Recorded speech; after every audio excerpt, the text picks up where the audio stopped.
Welcome to Revenue Mind, where revenue leaders get real about mental health. I'm Julie. Stick around for honest stories, practical insights, and why well-being is the real bottom line. Let's dive in. Hey all, welcome to Revenue Mind, the podcast where revenue leaders talk about all things mental health. I'm Julie, your host, and with us is Ben. Welcome, Ben. Thanks for having me. I appreciate it. We've been dancing around this for a long time, so glad we finally made it. Yes, it's been a year in the making. It's been a crazy year, I think, for all of us. So I'm happy that we survived. Strange times we're living in. Strange times. That is true, which is why we have stuff like this. Great. Well, thank you so much for joining. There's a question that I typically don't prep people for. Actually, Mark Eber, I still need to give him credit on a podcast. Mark Eber gave me this idea because I was asking for people to tell me a little bit about themselves. And we were getting all these, stuff you could read on LinkedIn. Canned responses. It's more interesting if you just extemporize, if you if you just let it emerge organically. Exactly. So the question is, what makes you you? I think what makes me me is that I am highly opinionated, but I'm always willing to reconsider, and I have a lot of empathy for other viewpoints. I really love my family. I know it sounds cliche, but I'm just very happy. I just love having small, chaotic human beings around. Not all the time, but it gives me a lot of joy and purpose. And I think I'm a perpetual tinkerer. I just love to keep trying new things and experiment and never assume that I have some kind of purchase on some ultimate truth, but that there's always going to be something else to discover and to unpack, because I have a limited monkey brain. So it's just the game that we're playing. That's a title right there, limited monkey brain. That's awesome. I'm just being honest. Maybe that's another thing about myself. I'm honest to a fault. Me too. No, me too. Speaking of that, before we get into the mental health revenue side, I know you built an app, correct? Yeah, I did. We're going right for that jugular as well. Huh? Yeah, I did. I hopped on the vibe coding bandwagon, and yeah, it's been a very interesting experience in various ways. What do you want to know? I'm an open book. Well, did you suffer from burnout? Yeah, I would definitely say that there were times that I was feeling pretty burnt out. I would say on the whole, no, because I think, for instance, with vibe coding, there's this meme, or I've seen this meme out there where it kind of enumerates the different qualities, or like the paradigm that is like a slot machine where you kind of put a coin in, and you have intermittent reward, etc. And they were comparing that with vibe coding, where it's like, you prompt this AI model and sometimes it spits out this beautiful code and you get exactly what you want and it's so rewarding, and then oftentimes it doesn't. So I actually think that my burnout, if there was some burnout, it was because of that frustration and that kind of confusing one moment, oh, this is going really, really well, and the next moment, oh, this is not going well at all. What's going on? So I've been humbled by it, and I'm actually learning how to program from scratch. I mean, that's not fair. It's not really from scratch. I programmed a bunch as a teenager, and I've always dabbled with tech. So I feel like I probably have some kind of schema in my brain of how to do that. And I like thinking about problems in a systematic way, or decomposing problems. I feel like you also kind of have to do that as a business owner. So so it's interesting to have started from drinking the AI Kool-Aid and oh yeah, right. All you have to do is describe what you want to this AI agent, and it's going to build it, and it's going to be magic, and you're going to make millions of dollars, and everybody's finally going to earn your parents' love. And to no, it's when you beyond a certain level of complexity, it just loses its track very, very easily.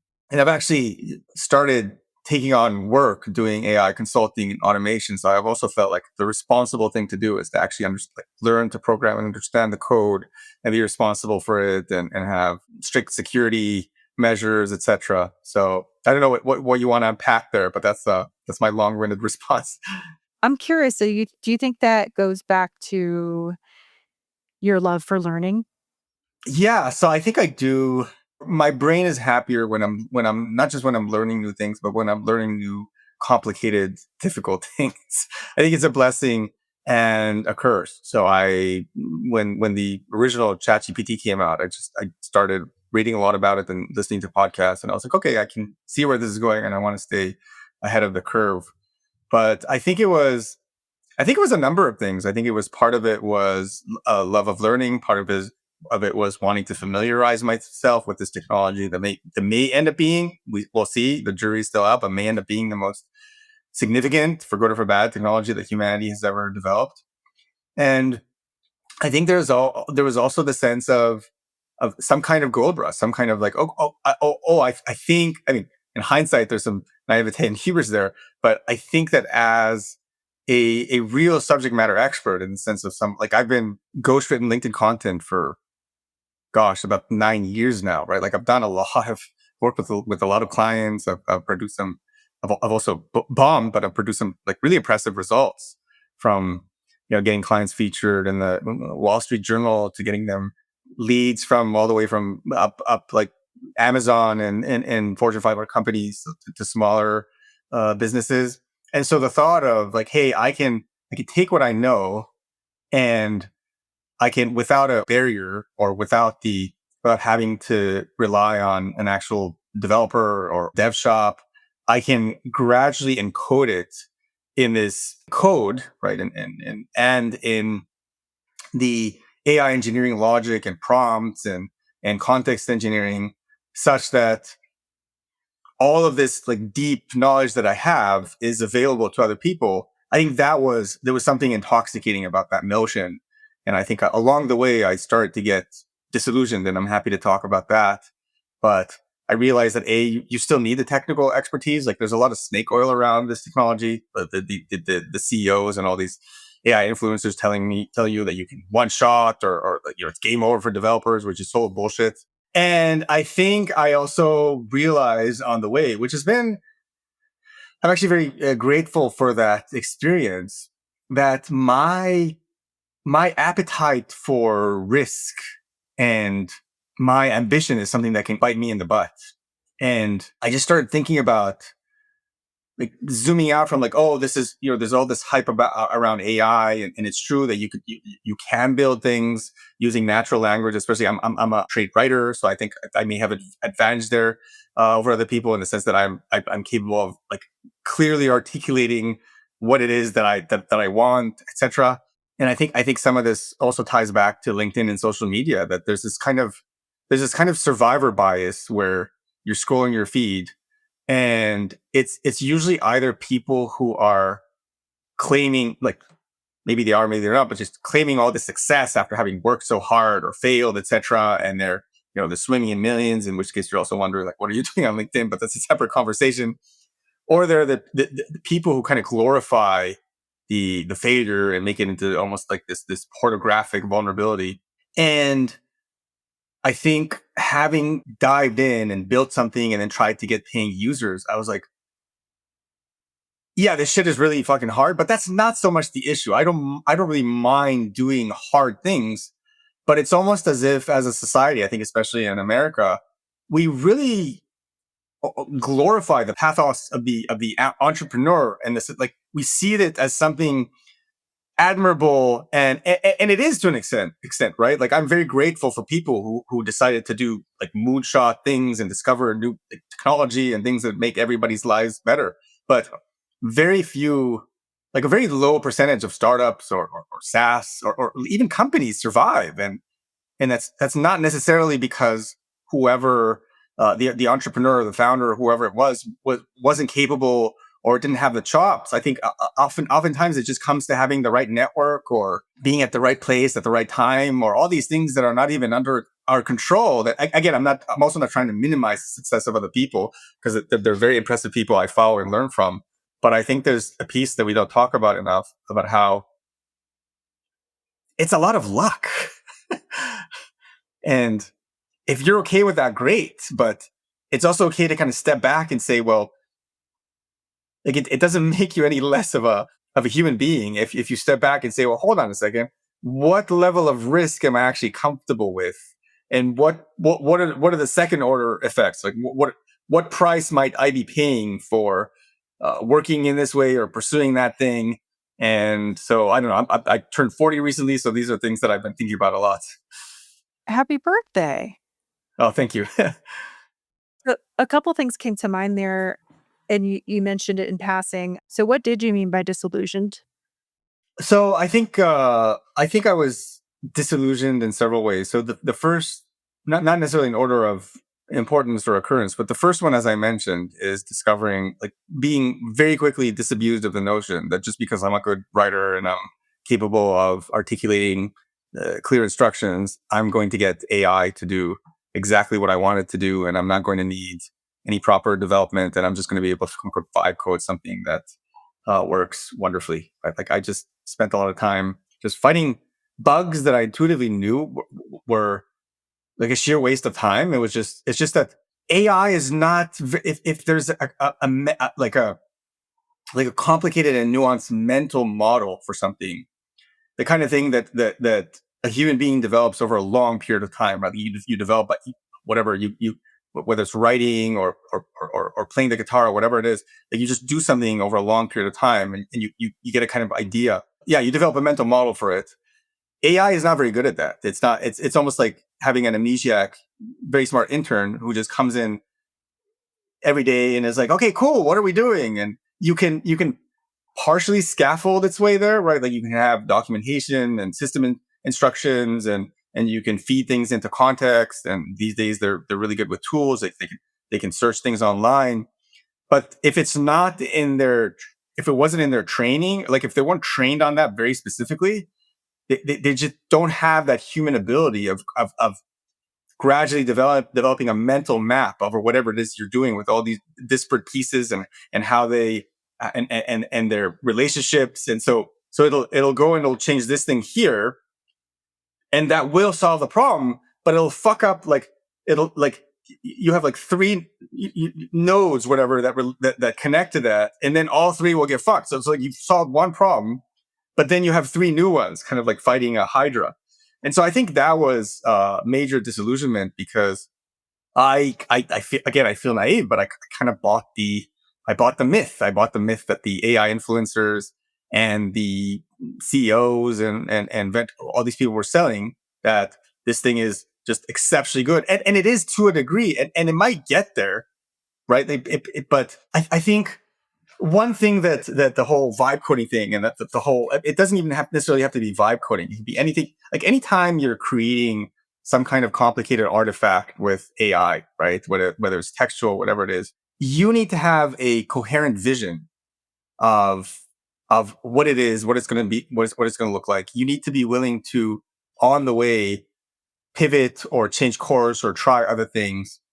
And what AI does is it abstracts that away from you, right? So if you're, I don't have any problem with AI note takers. In fact, I use them all the time. I think they're great.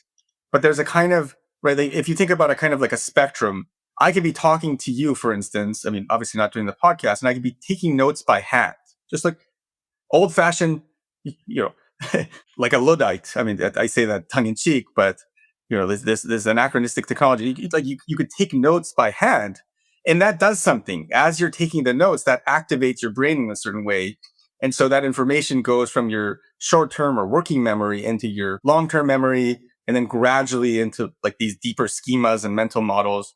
And then you can type, right? Even I can also type notes very quickly. I type very, very quickly. And that's also pretty good. And then you can just rely on the AI note taker and ask it questions. And so you're dealing with these increasing levels of abstraction, and you're incurring this kind of cognitive debt. And that the farther you are from, like, the source, whether you're writing something and asking AI to generate it for you, or if it's code or whatever it is that you have to be very careful from whatever level or degree of abstraction you're working through, because you're not actually, again, as I said, you're not cementing thing in long-term memory, and you're not making these deep connections between that and maybe other domains of expertise and experience that you have that might help you be more innovative or creative because you're extrapolating and you're making these interesting connections. So I think for me, the other lesson, which is something that I've been thinking about a lot, is slow is fast. There's this notion that, and look, I use AI all the time, but I'm learning where it belongs and where it doesn't belong. And I'm learning that if I really need to learn and understand something, and especially if I'm delivering work to a client, I better be close to it. Like I can use AI, but I better be very close to it and really understand what I'm doing and why. So, for instance, I used to use AI to generate these really good summaries for clients that might even in some ways be better than what I would write because it's actually very good at summarization and things like that. And I actually stopped about a month ago because what I realized is that these messages were great and people were very happy with them, but I would then kind of go, wait, what did I actually tell that person? And I would have to go back and check the message, which I think you might have to do anyway if you're right. Like if you're corresponding with a client or whatever, some kind of important correspondence, you're probably going to look back at the email chain and see what you said before and what they said. So like it's so you're going to do that either way. But if you're using AI to generate your responses, again, there's a you're sitting slightly farther away. It's slightly hazier. It's slightly like it's more difficult to recall. It's this tremendous paradox, or not paradox, but irony, in that we have developed what is arguably like this the most sophisticated and robust and impressive technology for learning enablement, right? Like you can, even if you have the dumbest question, even if you need something explained in 17 different ways, you need another analogy, another metaphor, another explain to me like I'm five. AI will never get frustrated with you. It'll never get impatient. It'll just be like this hype buddy that's like, even if you ask a dumb question, it's like, oh, that is a wonderful question, right? And so there's never been a time to become smarter, to become more knowledgeable, to develop expertise and skills in other areas. And at the same time, there's never been an easier way to just be like, no, I'm not going to learn this, or I'm not going to invest in this, or I'm not going to better myself in that regard. I'm just going to delegate this thing to this weird alien intelligence on a cloud and have it spit back whatever it is that I need, and just pass it on. And then you become this. It's almost like you work for the AI rather than working for you, right? Like it's actually telling you, well, say this and do that, and so I'm just so again, so the disillusionment was both on the level of it was on the level of vibe coding itself and realizing that we still need software developers. There's a reason they're there. It's a very important discipline. I think then kind of greater than that, AI in general. That yes, I can delegate this thing to AI and it can do it for me, and it could probably do it for me much better than I would, perhaps for a very long period of time. But if I do it myself, even if it's more painful, even if it's more time consuming, I will gradually develop this knowledge and expertise that then, even if I still want to use AI to get that done, at least I can more easily verify its work, understand what it's doing, why, steer it, jump in when I want, and do it myself, decide kind of where its role is rather than create this dependence. And I think even like greater than that, it's just, I don't know, I just keep bumping into the lesson again and again that slow is fast. And if you actually take the time and really think about what you're doing and why, and try to do it in a way that will really allow you to to understand it better, to understand why you're doing it, how you're doing it, then you will be rewarded in the long run. Maybe not immediately. Maybe it's not like the same dopamine hit of like, oh wow, look at this thing, just like all these words just streaming on my screen, and wow, this is incredible. That was a great answer. It brought up so much for me. And I think for our audience that is gonna resonate. AI is huge right now, so, and it's transforming the world. I feel like it personally, I feel like it gave me a God complex. I was doing a lot of research on different things, and it was telling me, I don't know. Well, it's I liked your analogy of, like, the very eager intern, because Yeah, it's like, "What can I do next for not you?" originally mine, What by ca the way, but an apt one. Yeah, Yeah, yeah, like, "What can I do next for you? Do you want me to do this, this, this, and this?" I think deep research gave me somewhat of a, "I think I can do anything," and that's scary shit. And I like what you were saying about basically slow down to speed up. yeah, I think we have our best ideas. I have my best ideas when I'm on a walk or when I'm actually, when I take naps, I talked about that in the podcast. When I take naps, I, like, wake up and then I type in my phone. I'm like, "Oh, wait," and then you make that connection. I feel like OpenAI, whatever, but it's eroded that for me a little bit. Like, the almost like the neurological connections that we're supposed to have. I think I've been using it for 2 years, and I'm starting to pull back a little bit because Yeah. it's I was telling, one of the podcast guys, I was like, "I think it's making me dumber." Yeah. So when you say God complex, you mean that the experience of sending off this agent to go and conduct research on this topic that maybe you don't know a lot about, and having it come back with this report and all these citations makes you feel like, oh yeah, I can get into a space equipment manufacturing. It made me think I was as smart as, like, the greats, like, Yeah. Wozniak and Bill Gates, and I actually had a dream about it, that I had around their IQ, and I'm like, "Okay, I gotta stop ChatGPT because Because it's supplementing your cognition, you mean? Because it's like this, because because it's you're telling me how becoming great this. I am." Oh, you mean because it's glazing you, because it's just blowing smoke up your. Up my ass. Yeah, no, it's completely blowing Yeah. smoke up my ass, and I thought I was the greatest thing on the planet, and Yeah. and I was like, "I gotta I stop." think I think I think this will be similar to social media, in the sense that there's this very well intentioned idea, right? Like the premise of Facebook and similar platforms was that, hey, you'll be able to stay in touch, believe us, just in a way that's non-intrusive or intimidating or anxiety inducing. You'll be able to stay in touch with, if you so desire, and the other party so desires, with virtually anyone you've ever met. And you'll be able to go on your, like, the open Facebook or whatever it is, and see what these people are doing, and like a photo, like someone's pregnant, wish them, oh wow, this person's pregnant, remember them, we used to, whatever, when we lived in, like, you're telling your spouse or whatever, or that other person that you worked with a while ago, and there's this wholesome notion that we would come closer, or Instagram similar, that we would come closer. And I don't think these platforms or these technologies were developed with any kind of evil or some kind of malevolence. But I think it's very, like, harking back to what I was saying initially. We have these very limited monkey brains, and it's just impossible for us to know what's going to happen once we release these genies out of the bottle. And what we've learned with social media is that it ended up, it's hard to say, right? Because we wouldn't have met if it weren't for social media. But there ended up being a lot of highly negative second and third, etc., order consequences, right? You have, I mean, I can't cite these studies off the top of my head, but you have teenage, the suicide rate for teenage girls has gone up, and this terrifies me. I have two daughters, because of like this self comparison trap, where you go on social media and you see whatever other girls or women, I don't know, and Facebook and a lot of these social media platforms have just become a place where people shout at each other, or kind of thump their chests, or try to manipulate others, or whatever, for these different reasons. And so it ended up being a pretty lousy experiment. And not in all ways. A lot of I'm not trying to throw the baby out with the bathwater. And I think we just don't know what AI is going to do. And I think we also can't really trust the CEOs and the people who are responsible for midwifing this technology, because their incentive, like they're incentivized to make it work. They've taken literally billions of dollars in investment, and are expected to turn a profit. And so they have to present this front of like, oh yeah, we're this close to AGI, and very soon we're going to be able to solve all these problems. But it's kind of scary to watch an experiment like this play out en masse, right? Like, we don't know what's going to happen.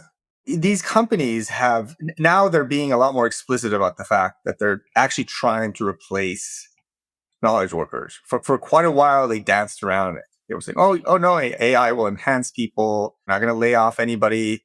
No one's going to be losing their job." And now, right, like now, we see that the emperor is naked, and that a lot of people are being laid off. They are working furiously at trying to create these employees in the cloud that you can then rent as a company, and they'll produce this cognitive labor for you that otherwise you would have had to pay way more for a human being who's more fallible and can be cranky, or can someone can happen, and something can happen, and they'll leave your company, or they won't want to do something. So I mean, so that's extremely appealing from a, if you're a CEO, if you're a, right, like if you have a vested interest in whatever company generating as much as a return as possible, like as much profit as possible. That's very appealing. But what's the plan? What happens to people? What about, are we going to have social upheaval? Are we going to have displacement? What about meaning and purpose? Like, there are all these things that I don't think we're thinking about enough. And I think in this excitement to birth this new, potentially extremely lucrative technology, we're kind of,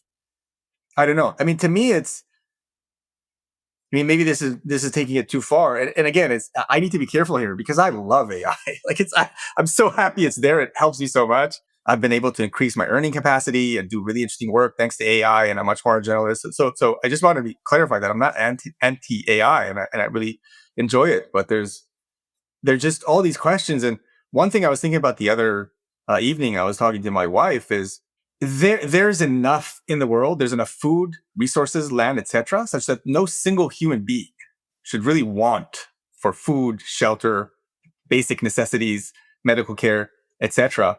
And I think it's like from a kind of dystopian, disturbing place. It says a lot about our society that we're willing to put in just these obscene amounts of money into these new technologies rather than prioritizing just making sure everybody has what they need. And like maybe it'll pay off, right? Like maybe what'll happen is that you get to artificial general intelligence, and then you have this on-demand intelligence that's so advanced that you can just give it this problem of like, hey, solve poverty, solve whatever it is, solve the problem of, people shouting over each other in social media. It'll be like, okay, here's a solution that no human being could ever have thought about. But maybe not. We don't know if that's going to happen. Like, that's a bet. Talked about risk. It may or may not happen. And I don't know. It's just, I think if you took someone, if you went back, I don't know, 20, 30 years, and you took someone and you brought them to this world, right? Someone who's in their lifetime, maybe who watched, commercial flight, all these really cool technologies that we come up with that have made life better, and you brought them today, they might be kind of disappointed. They might be like, what? So, like, you all work harder now and you're on your phones half the time. You have less friends than ever. There's a higher rate of depression. People are sicker. It's like, I don't know. It's just to be interesting and again, it's not that it's the responsibilities of it's the responsibility of these companies to solve all these problems, but it's just, I don't know. Sometimes I step back, especially when I've had a bit too much medical marijuana, and I go like, what the fuck are we doing as a society? You know what I mean? Like what are our priorities? Why are we doing this? There's enough to go around. Oh, for sure. No, it's definitely an existential crisis, but not in a good way. What do you think it's doing to people's mental health? Like, just AI, people getting replaced, social media, like the depression statistics you were citing. In general, what do you think this is all doing, culminating in? I wish I'd come prepared and read, because there are studies about this. I think there's one recently that flagged concerns about mental health. I think, again, it's one of these things where.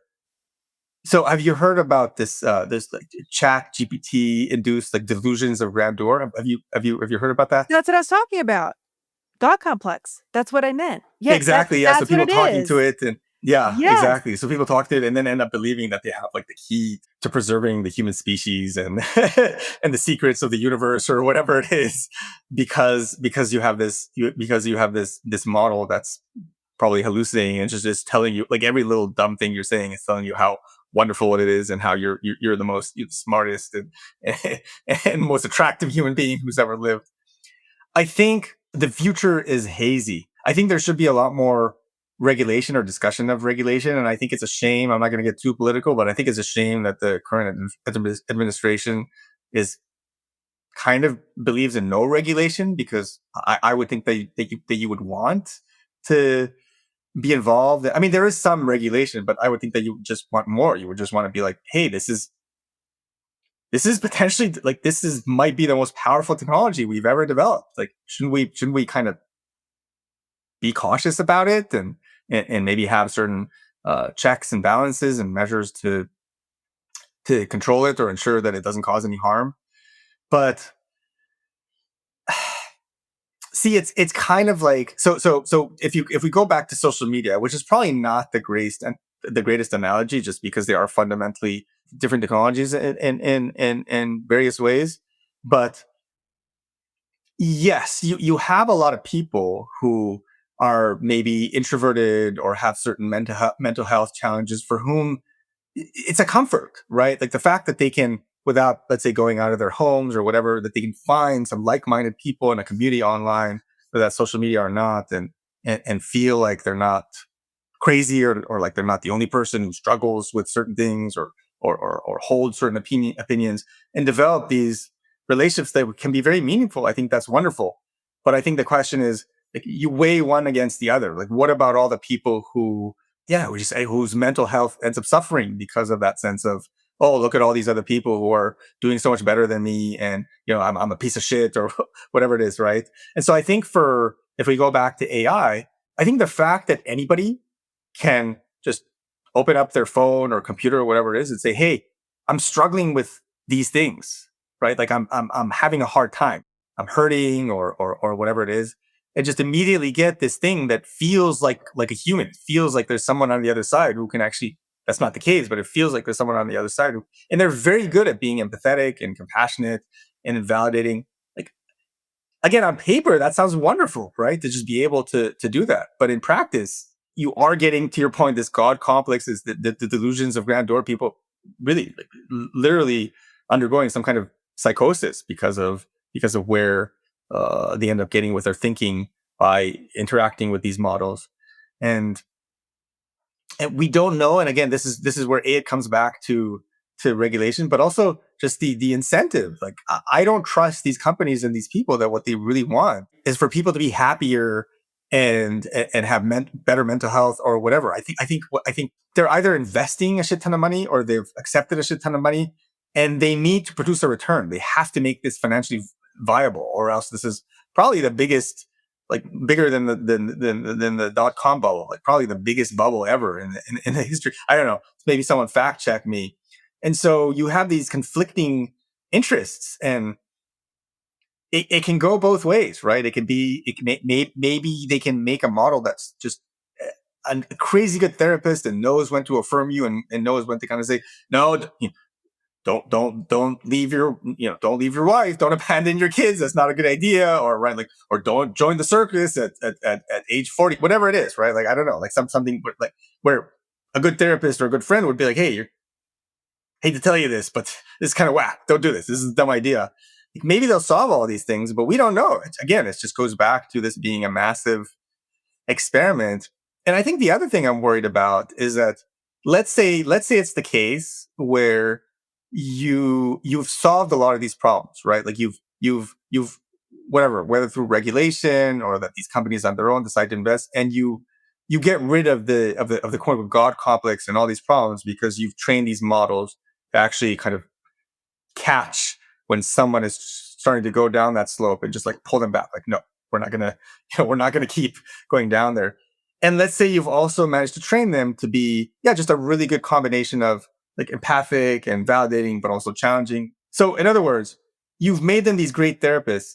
I just don't think that's the same as having a flesh and blood human being listen to you and empathize from their own real experience, from things that they've actually experienced, not from this training data set of similar experience, but in text, where this model is just predicting the next token, and kind of going, okay, I'll share this because that kind of matches what the user is telling me, and that's a good way to validate them. So again, even if you solve the problem of aligning them such that there's a good mix between affirming, but also being able to challenge and being very nuanced and thoughtful, and even potentially knowing or having some kind of guardrail where it's like, okay, at this point, like, I'm sorry, you should seek professional help or whatever. Like, you can solve a lot of these things, but I think where the social media analogy does probably map very well is that every minute that you spend on, whether it's social media or talking to AI, is a minute that you could have spent just touching grass outside, or going and interacting with a real human being. And so, if you extrapolate outwards and to whatever time horizon, what does that do, right? Like, this technology is evolving at breakneck speed, but we're just sophisticated apes who have evolved. Like, our brains are, sure, like, your individual brain might change as a response to this, but our basic needs of belonging and feeling loved and feeling valuable and valued, that's not going away. our fundamental human. I believe there's something immutable about our fundamental humanity, in the sense that almost everybody wants the same things. They want them in different ways, but they want the same things. And the thing that makes me the happiest in my life, the thing that gives me the most joy and meaning, is when I'm of value to other people, when I play some kind of positive role in other people's lives, and vice versa, right? Like it's very hard for me to think about something like any of the menu of human experiences in life that is more valuable than that. That's what fills me. I don't think you're going to get that from AI. I love that. Speaking of, for me, I think it boils down to love and being loved. Yeah, But I think we all crave connection, love. We, of course, we want that Maslow's hierarchy of needs, but I think it all comes down to people understanding us. If we can relate to each other or whomever, like that brings you closer. I think social media and AI share something, or have something that they can be. It depends on the context, but can be disturbing. Which is, they're both. There's something performative about both of them, right? Like when you're on social media, even especially a platform like LinkedIn, you're often not your real true self, and you shouldn't be. I don't advise that to clients, or right, like at any given moment. I own a small ghostwriting agency. We're writing for a number of clients where I consult and advise. I i i think there's a place for judicious and thoughtful vulnerability, but it's not appropriate. Like, you shouldn't. If you're on LinkedIn because you want to win new clients, or you're seeking employment or whatever, you don't want to be the real 100% you, right? And I think also with AI, there's something performative on the AI side of things, right? It's been trained in a specific way to behave and interact with you. And I think human beings need spaces where they can just drop all the pretenses, anything performative, and just kind of be, just like, hey, this is who I am, right? Like warts and scars and all. And you can't do that with many people, right? I mean, sadly, it seems like a lot of people don't even have one person they can do that with, or let alone several, and um, that's not great. But I think that I similar concern about AI as regarding social media, where the easier you make it for people to avoid actual human and look, I get it. Human beings are a fucking pain in the butt, right? Like, we're just difficult creatures, and and we change our minds, and we're mercurial and capricious, and opinionated and tribal.